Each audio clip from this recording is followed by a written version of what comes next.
What is going on, everybody, and welcome back to a new video on the channel. In today's video, I wanted to talk a bit about car design in today's world, in the modern world. What do people think good car design looks like, and why, in my opinion, car design has gone tremendously downhill, and every car looks the same, every car tries to do the exact same thing as one another, and it all just starts to blend into a big pile of shit. And because of these few styling things that so many manufacturers are doing, which I genuinely think is ruining the car industry. I feel like so many car manufacturers nowadays just don't have their own style anymore, and everybody's trying to do the same thing as each other, making cars very, very boring. Now, I had this concept video idea that you're watching right now a few months ago even, but I never really knew if I should turn it into a video and upload it to this channel. But now, especially with this new Jaguar that came out, I have to, because this just solidifies my opinion and my thought process on modern car design. And here are the three main points, okay? Three main points that you should keep in mind when looking at car design now. And once I tell you, you won't be able to unsee it, and you'll kind of judge and look at every car the exact same way. Nowadays, every car is trying to have the thinnest lights, thinnest headlights or thinnest taillights. They're trying to do as thin as possible, as flat as possible, and a straight line. Okay, so keep that in mind. The lights have to be very thin, very flat, very long, either long sideways or long upwards, whichever way, or at a slight angle or whatever, but it has to be a straight line and it has to be a long line. A lot of cars, like a few years back, has started to implement the one big long strip of taillights where you'd see the brake light, basically, right? And it would connect the two taillights together. Some cars implemented it really well. I think the Audis implemented it really, really well with the A7, but there's a lot of other cars that have tried to do the exact same thing, and it's led into this, again, this epidemic of every car manufacturer doing the same thing. So many car manufacturers had the long strip of light at the back, now even at the front. Even as I'm looking at the screen right now with the Jag, you're able to see this car here has the same thing. Just these are all concepts, obviously, but they make it into real life cars, because a bunch of real life cars will end up featuring a lot of these designs in the future cars. I'll move over to BMW, which is obviously a car brand which I like. Well, I don't anymore. I don't really like any of their new cars or their new designs. And they're trying to do the same thing, flattening their headlights or flattening their taillights, making them very, very thin, getting rid of the old school angel eyes and stuff like that, but I'll get to that in a second. Part two of this, or the second feature that you'll be able to see, is a massive grille, okay? All the cars need to have massive, massive grills, whether it's a huge intake, or whether it has to be like a grill at the front, or a massive black part that simulates the grill. You'll be able to see that in a lot of different designs. Jag now are having this big square not grill over here, and this massive intake in the front, okay? There's no design elements here that make this thing look interesting. And if you go over to the concepts, even just on the right side of the screen here, huge black part here, which makes this thing look like it has a big mouth or a big grill. It just looks the same as whatever this is underneath, this Ital designed car as well. Huge mouth, huge grill over here. This car right here, the Cadillac, same thing, super slim line straight across, huge grill or grill like thing that's in the front of the car. BMW down here, right? This is what the future BMW cars should look like, or what they are planning to make them look like. Very thin lines. Again, they're not even headlights anymore. I don't even know what's going on over here.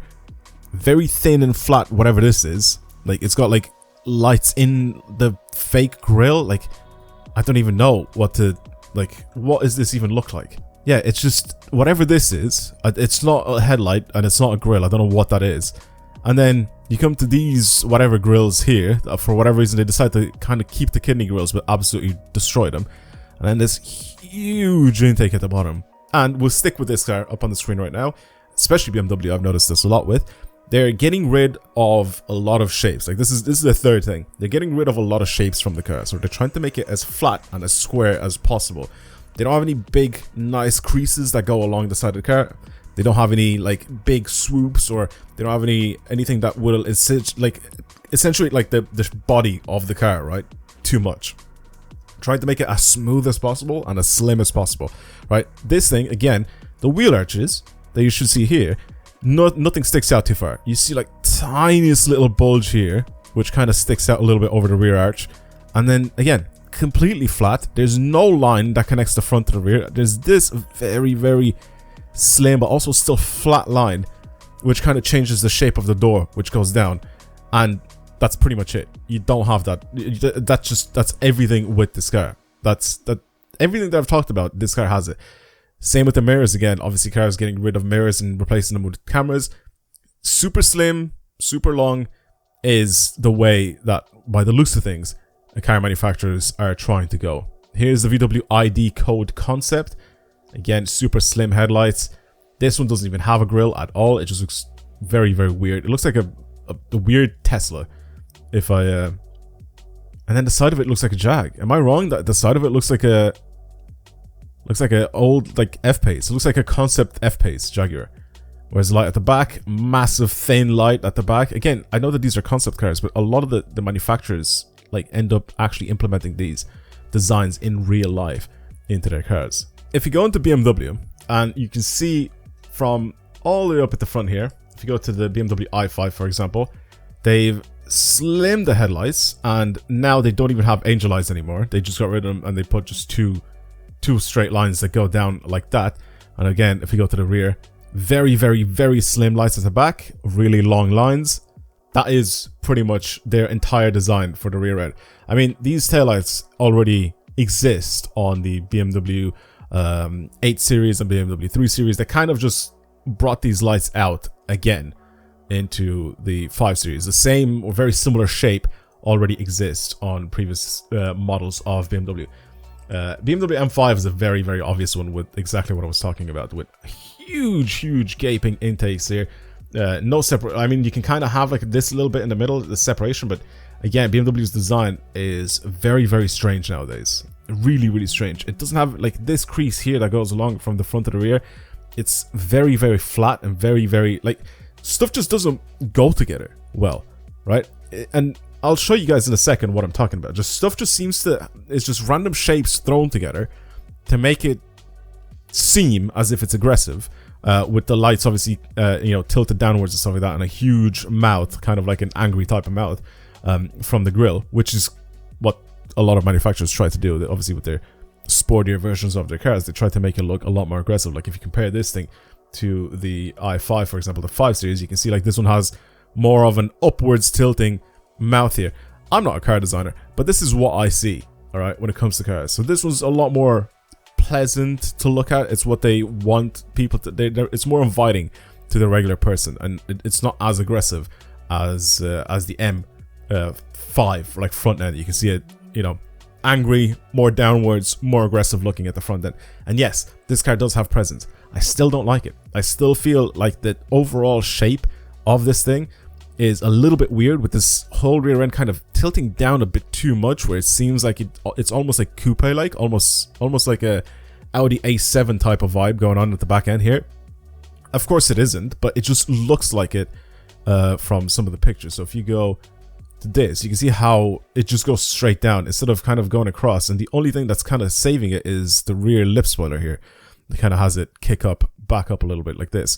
Again, like I said, if you look at it from the side, there's not really much design going on here, right? Like you can't really see it. The only bit that you can see is obviously the side skirt, which sticks out heavily, make it look a lot more aggressive, which is fine. But then again, you can't see the extra extended wheel arches. They got rid of the little like kink here that was in the door, that was in a lot of M models, where you were kind of able to see how much wider the front wheel arch is. And then again, even the bulbous like rear arches, they don't really like stick out, or they're not as noticeable on the M cars. All right, so let's go back in time to a car that I personally own, and I want to show you guys what I mean by the much more impressive design that was taking place in BMW back in like mid 2010s. So this is a 2015 model car, very, very similar to my car. Obviously mine just doesn't have this paint, and it's slightly different spec, but have a look at some of the design features featured in this car. Look at it from the side, okay? Look at this thing.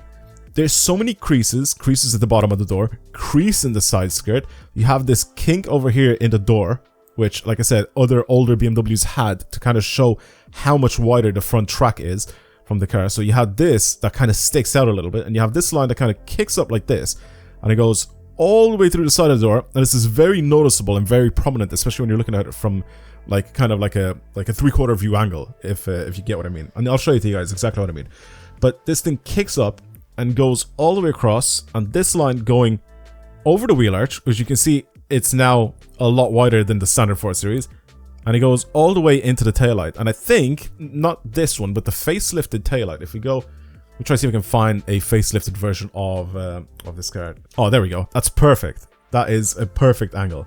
So if you can see that, the taillight here, like I have this on my car literally, but the taillight here kind of pinches up in this point right here, and then it goes into the flat shape that you see over here. But right here, at this point where the body line hits the taillight, it actually pinches the taillight a little bit, and it's just such a nice car. I mean, it's definitely a lot more understated than the regular you know, newer M cars compared to a regular car. But if you see this thing, you know it's an M car. Every vent, as you can see, it's proportional. This part here, that this is between the top and the bottom of this bottom radiator opening vent here, looks like it is the exact same distance that it is from the bottom grill to the top part of the grill. Everything's so equally placed out, and it all just seems to fit together really, really nicely. And then you go obviously to the newer cars, to the newer M cars, and you'll see the massive front end, the front grille that goes onto the front of some of these BMW M cars, especially the M3s and M4s. It is insane. Like, none of this goes together. It's just random shapes thrown in there with the front grille. I feel like a lot of people were saying the same thing with this car when it came out, where they kind of just did things as extreme as possible, and then just to see what people would end up buying. Even the side profile of this thing, I was saying when it came out, kind of has this pinch that goes across the top, but it's a lot flatter than the regular design. Then again, the bottom part looks literally the exact same as the new M5. However, this one also still has that little tick in the door, as you can see, except instead of going up and into the actual crease of the top of the door, it goes down and into the bottom line of the door here. One manufacturer that has never done stuff like this, and they've kind of kept it very, very clean, is Mercedes. They still have a few pinches and a few lines that look really, really nice. Obviously, as you can see, this one has a nice strong line that goes from the top of the headlight into the wheel arch, okay? And you can see it kind of come down into this little kink that it has in the side, which kind of shows how wide the front end is. But then it also has this line that kind of goes all the way up through the door and into the back. You see what I mean? Like, stuff like this, design language like this, just doesn't exist anymore in cars. And you can see it even in this part here in silver. Like, design language like this doesn't exist anymore. All cars want to do now is make cars as flat as possible and as thin and long as possible. Look how good Audi used to look, man. Audi designs look great. They had this huge line that goes from the top of the headlight here all the way to the top of the taillight, connecting the front and the rear, obviously showing here how wide the front arches are, and obviously the rear end you can't really tell that much. But even these little extensions, these tiny little vents here, I know they're fake vents, but these tiny little fake vents here at the front, which shows how much wider this is compared to a regular Audi A4, you know? Like, little details like that. Now, Audi always had a massive grills. That was always a thing. I feel like at very early on Audi days, where they had this grill basically split into two, the top and the bottom, they kind of got rid of that and they made it more aggressive with this honeycomb grill. And I feel like a lot of people gave it a lot of hate. A lot of car journalists and stuff like that gave the Audi RS cars a massive amount of hate because of how enormous their grills actually were. Now, if you go to modern Audi, you can see how much more boring the design language is. Now, the Audi A6 is kind of like what the A6 or A5 wanted to be. I'm pretty sure it's it's like the old A5 because it's a sportback now. The A6, it's not like a saloon anymore. So this is kind of like what the A5 used to be. But the A6, because it's a because it's an even number, because it's a 6, it means it's electric. So they've rebranded their entire lineup for their cars, and it just is very weird and strange. Regardless, basically, this thing, you can see how flat and boring it is. There's nothing on the side that it's just completely flat. You have this little whatever thing down here, which just looks like a it reminds me for whatever reason of the citron cactus, where you have like the plastic bits at the bottom so you don't hit other people's doors with it, or if you do, it doesn't actually mark them or damage them. That's what this reminds me of. But apart from that, again, the design language just doesn't go together at all. Why did they basically straight up copy BMW's design when it comes to the headlight system, where they have this super slim light at the top like this, and then obviously the grille is now body color for whatever reason, and then they have this extra black bit down here which looks like this. Again, the design language just doesn't seem to go together at all. It's just very strange. And the reason why I'm saying that they copied BMW with this, because if I do this, like over to BMW, the new 7 Series, or even the X7, which is the exact same, has the same feature. Really thin light at the top, and then you have whatever this light is down here. This is the exact same as the Audi one. I don't understand that bit. But then obviously, the previous generation X7, so the non-facelift one, just I think looks so much nicer. It's just a better looking car altogether. Now, the last part of this video, what I want to talk about is the interior design for a lot of these cars. What I really don't like about them is that they've gotten rid of any sort of interior design that's happening in the cars, and they've replaced it with a bunch of screens. That's it. We don't have any proper interior design anymore. Instead of having this, which is now old by the looks of things, this is 2025 Jetta, the US version of the Jetta. This is the old interior, basically, for the Jetta. If we go to one of the European variants, so let's go to a Golf even, and we go to the interior of a Golf, it is now, you have a big iPad in the middle. They've gotten rid of gear selectors or gear levers even, and they've replaced it with whatever this is, and it's just enormous screen. Or this one actually still follows the design of the car itself, but it still has an enormous screen. There's a few other cars. What did I want to look at? Audis, I think. Audis are probably some of the worst ones that I've seen. Some of the biggest culprits in interior car design. We can go to one of the modern ones. Should we go to the new A5, because this has the new interiors in them. And it just looks like this. I'm sorry, but again, you have like some random fabric up here. And then you have leather here. Then you have different type of fabric over on the door that's not the same as this or the leather, which then goes into your armrest, which looks like it's the same fabric that's on the seat. I'm not a big fan of that. That doesn't look luxurious to me at all. It just looks very ugly. Touch capacitive buttons on the steering wheel, horrible. And then whatever the hell this is, you just have a big curved display in the middle. I feel like I've made my my points early on with how disgusted I am with having the massive screens in the middle of cars. I just don't think they look good. I think it just genuinely looks horrific, and it just gets rid of so much of interesting design that you can do with cars. Having this massive double screen here, it forces so many manufacturers to shove all their climate controls and everything into the screen, which everything, instead of it being a button or a dial that you can twist and turn and you can press once, it is now stuck in a submenu of a submenu of a submenu, and it's just annoying. This is at least split, so you'll have one big screen here and then one big screen here. I feel like Tesla definitely made it very ugly for new cars to have any sort of buttons in them, because for whatever reason, every car manufacturer is scared of adding buttons into their cars.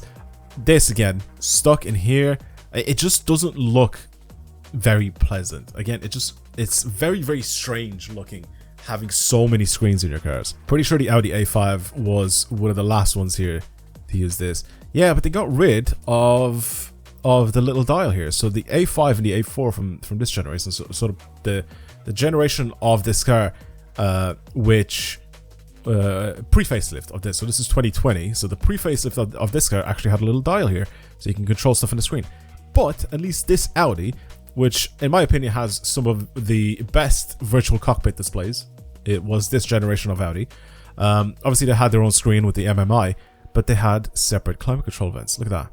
Actual buttons, really nice screen. You have the temperature in the middle of the dials here. It is just a good looking car. This as well, we had this interior from the 3 Series. You had the dial, the iDrive dial still.